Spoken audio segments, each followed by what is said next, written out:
The tenderloin ranks as the most expensive cut of beef. So what if I told you I was going to burn it beyond recognition? Most North Americans would call it insanity. Colombians have another name, Lomo al Trapo.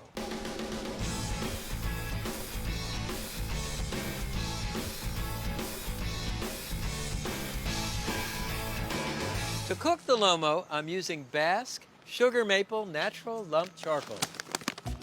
I've lit my chimney starters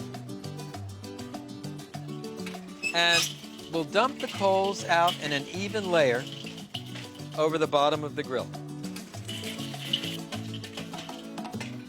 Lomo means tenderloin in Spanish. Trapo is a cloth. Watch how they go together. Now for your cloth, you want a pure cotton cloth, no polyester. Place it in a large bowl and soak it with red wine.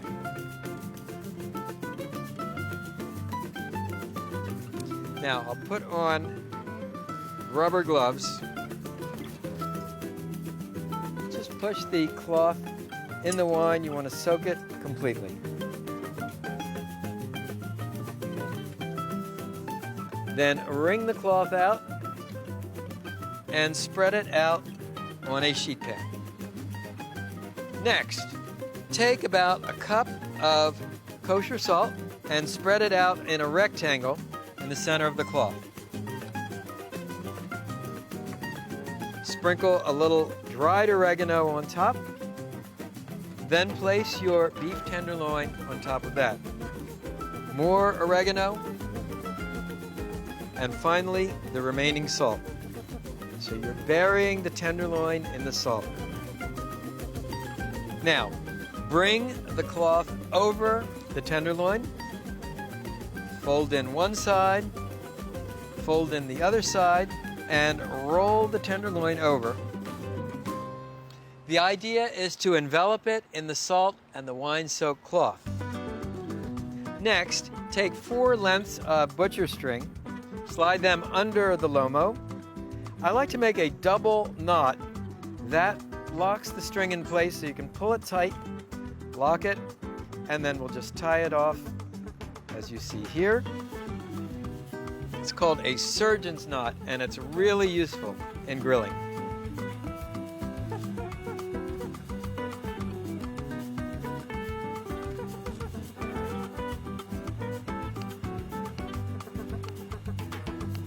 All right, now the cool part.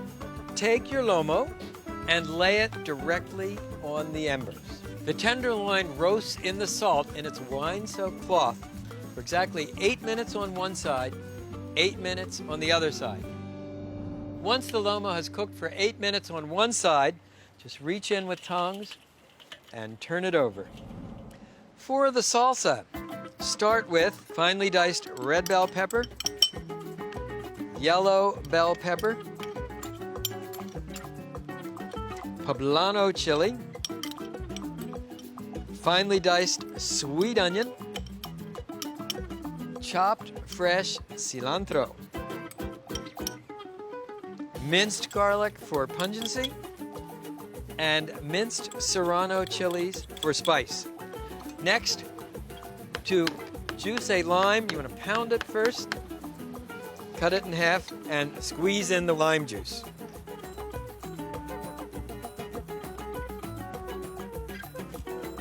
Then mix the ingredients for your ají, your salsa. I love the bright colors, how they look against the stone. Take a taste. Bright, clean, crunchy, nice heat, nice acidity. Back to the lomo. All right, so it's been 8 minutes on this side. The lomo should be ready. Pick it up with tongs and then place it on a metal tray. Why a metal tray? This is screaming hot, may have embers or sparks on the bottom. Definitely do not want to put it on wood or plastic. Normally, the lomo should be perfect, but if you want to check it, you can insert a meat thermometer into the center. We're looking for 125 degrees. That would be a perfect rare lomo. To crack open the crust, use a cleaver. This is so cool. You see the salt and wine have cooked to a hard crust. Brush off any excess salt. And it's beautifully brown. Transfer it to the cutting board and we can start slicing the tenderloin. It's perfectly cooked. And then you can just shingle out these slices. And I'll take the last 2 slices for me. And then a spoonful of the ají, the salsa. Look how colorful that is.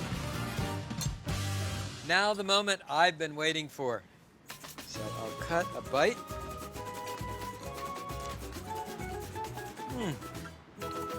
You know, beef tenderloin is really mild. Some people would say bland, but by wrapping it in the wine-soaked cloth, roasting it with the salt, this guy explodes with flavor. Lomo al Trapo may just be the best beef tenderloin I've ever tasted. Try the salsa. It's bright, it's fresh, it's crisp, gentle heat, goes great with the beef. So the next time you want to take beef tenderloin over the top, salt it, swaddle it, and roast it in the embers.